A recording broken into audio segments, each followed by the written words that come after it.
अस्सलाम वालेकुम। क्या हाल चाल? उम्मीद करते हैं कि आप खैरियत से होंगे। हमारी दुआ है कि आप हमेशा खुश रहें, हंसते और मुस्कुराते रहें और इसी तरह हमें अपना प्यार दिखाते रहें।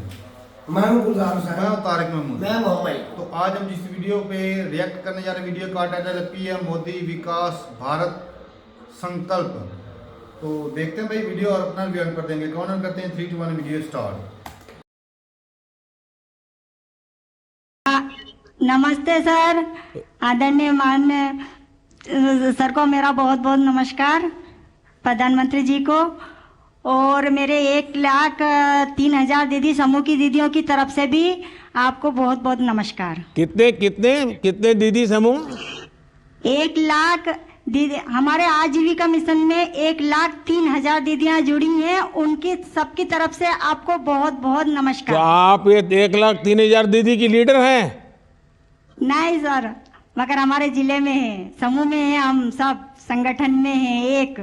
अच्छा रुबीना जी, पहले अपने विषय में बताइए, आप क्या करती हैं, कैसे इस काम से जुड़ गई आप? इस सब में जब समूह से नहीं जुड़ी थी तो मैं मजदूरी करती थी, और जब मैं 2017 में समूह से जुड़ी, जब मैंने एक लोन लिया, हमारे समूह से ही मैंने लोन लिया 5,000 का, और 5,000 का लोन लेकर मैं कपड़े लेके न आई, और कपड़े लेके मैं अपने गांव में ही बेचने लगी और मेरे घर से ही कपड़े बिकने लगे। जब मैं धीरे धीरे और ज़्यादा मेरी आय बढ़ती गई तो मैं और भी माल लेके न आती गई। जब मेरा काफ़ी बढ़ गया, 3-4 महीने हो गए, जब मेरे घर वाले और मेरे पति ने निर्णय लिया कि क्यों ना अपन अब, क्योंकि मोटरसाइकिल से साइकिल से माल नहीं बेच पा रही थी मैं, तो मैंने Maruti van, second hand Maruti van खरीदी। मारुति वैन लाई आप? जी सर, मारुति वैन लेके ना आई। मेरे पास तो साइकिल भी नहीं है और आपके पास मारुति वैन है। जी सर, और उसको फिर मैं लेके ना गांव बेचने जाती थी, तो मेरा और भी आय बढ़ने लग गई। तो फिर मैंने देवास में दुकान ले ली, क्या दुकान खोल ली मैंने कपड़े की, और उसके बाद में फिर मुझे जिले से इसका गणवेश का भी काम मिला, तो मैंने गणवेश भी सिलाई करी, और फिर हमें उपार्जन का भी काम मिला, हमने उपार्जन का भी काम करा, उससे मेरी आय अच्छी बढ़ती गई। और उसके बाद में फिर अचानक कोरोना काल आ गया, तो कोरोना काल में एकदम हमें खबर मिली जिले से कि तुमको सैनिटाइजर, मास्क और अपने पीपी किट में ये बनाना है, क्या दीदियों तैयार हैं? तो कुछ दीदियां पहले तो डरने लगी कि अपन बाहर कैसे निकलेंगे, कैसे जाएंगे, मगर फिर हमने निर्णय लिया सभी समूह की दीदियों उन्होंने कि क्यों ना हम जब देश अपना इतना मुश्किल में, इतना खतरे में है, तो अपन क्यों ना बाहर निकलें। इसलिए हमने मास्क बनाए, सभी दीदियों ने, मेरे देवास जिले की दीदियों ने मास्क बनाए, सैनिटाइजर बनाया और पीपी किट बनाया, और उसके बाद में हम सब दूर जाके देने भी लगे। उससे मेरी दीदियों उनको एक तो अपने देश की सेवा करने का मौका मिला, और उसके बाद में एक हमारे जो देश में जो कोरोना काल की वजह से जो दीदियां आफत में थी, उनको एक आय मिली, उनको एक कमाने का साधन मिला। कितनी कमाई हुई होगी रुबीना जी? सर, मेरे दीदियों ने एक दीदी ने 60-70 हजार के मास्क और पीपी किट ने ये बनाए। मैंने खुद ने 60-70 हजार रुपये? जी सर। हाँ। अच्छा रुबीना जी, आपने सर। तो क्लस्टर रिसोर्स पर्सन यानी सीआरपी रूप में भी काम किया है, उसमें सर, आपके मैंने अनुभव CRP क्या रूप में- है? जी सर, मैं गाँव जागरने लगी। पहले गांव में जाके दीदियों को जागरूक करने लगी और दीदियों को समझाने लगी कि भाई जो अपन समूह से जुड़ेंगे तो अपन को अपनी सरकारी योजना उनका भी फायदा मिलेगा। पहले क्या है कि दीदियों को कुछ योजनाओं का फायदा नहीं पता था, मगर जब हम समूह से आजीविका मिशन से जुड़े तो हमें समूह का और आज जो सरकारी योजना उन चल रही हैं उनका हमें पता चला, और उसका हम फायदा दीदियों लेने लगी। तो कुछ तो दीदियाँ ऐसे भी समूह बनाए कि भाई हमें सरकारी योजना का फायदा मिलेगा, इसलिए मैंने समूह बनाए। हमारे संकुल संगठन में 40 गांव हैं, 40 गांव में ही हमने जा के समूह बनाए सर, और दीदियों को जागरूक करा।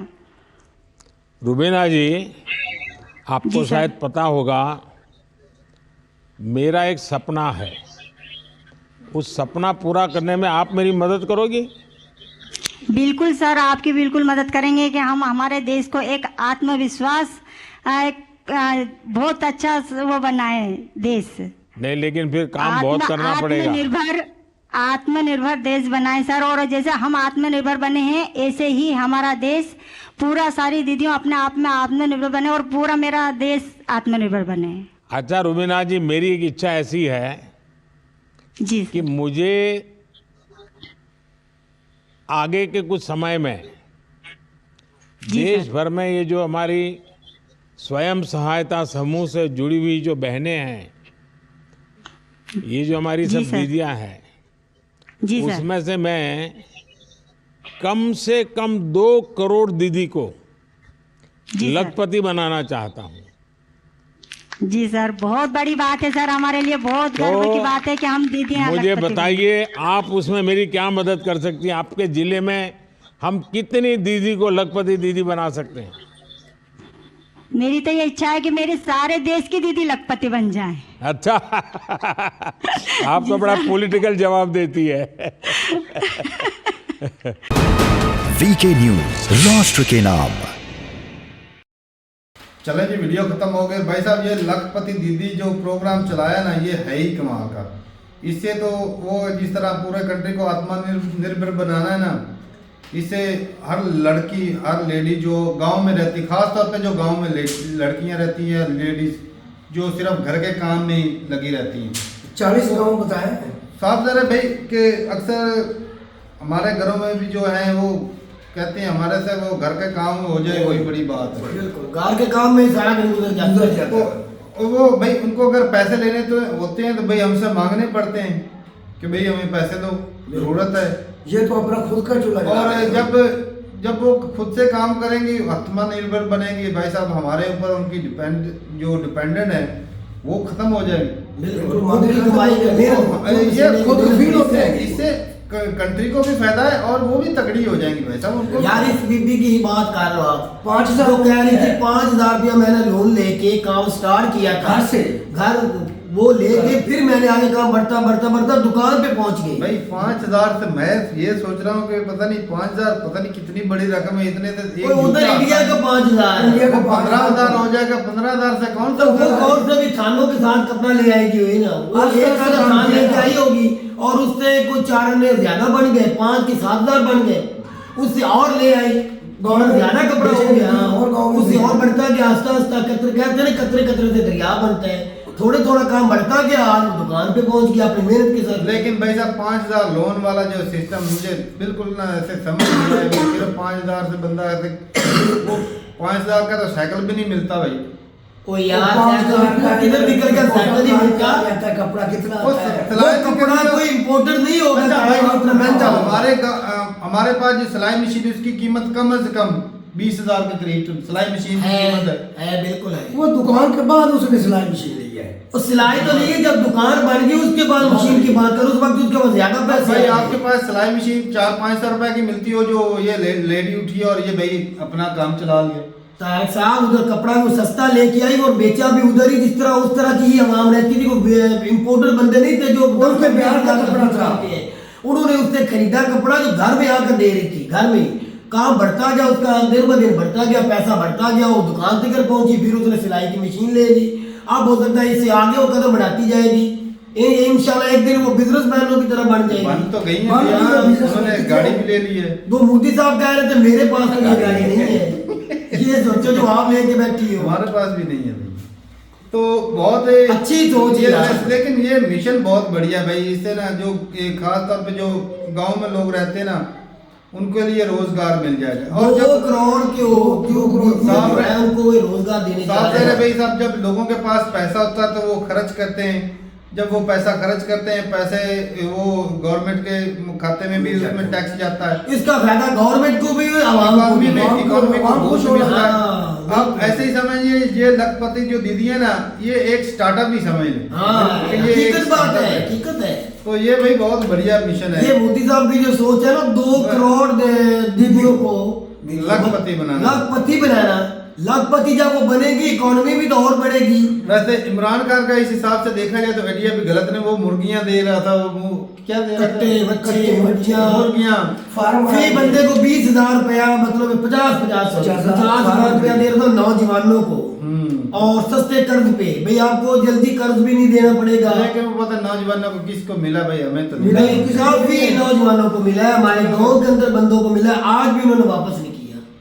वापस मेरे गांव के अंदर बंदा 50,000 रुपया वो लेके आया है। सैयद उसने तो अप्लाई किया था, कहता मिल जाएगा, हम भी कौन पूछते रहे। सैयद?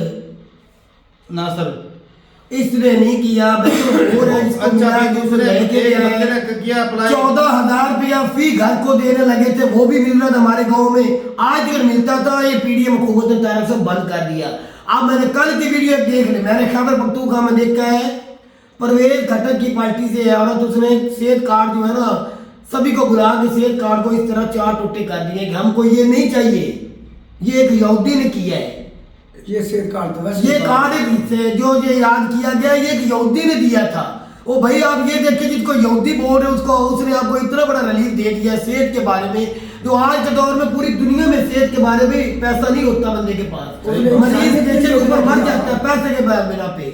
तो उन्होंने कार्ड फाड़ दिया कि इमरान खान का कसूर किया कि अपना कसूर किया है, मुझे बता दे। उससे क्या होगा भाई, इमरान खान को उससे थोड़ी फर्क पड़ेगा। वो इन अपने नुकसान किया है वो ना। जिन गरीबों को फायदा होता है भाई, वो कार्ड से उनका वो नवाज शरीफ और परवेज खट्टर की पार्टी को लीड करते हैं, उन्होंने कहा कि इसके कार्ड को इस्तेमाल नहीं करना। वो बेवकूफ ही होंगे जो सारा कार्ड वो बंद नहीं, करेंगे। ये तो अच्छी सहूलत थी भाई।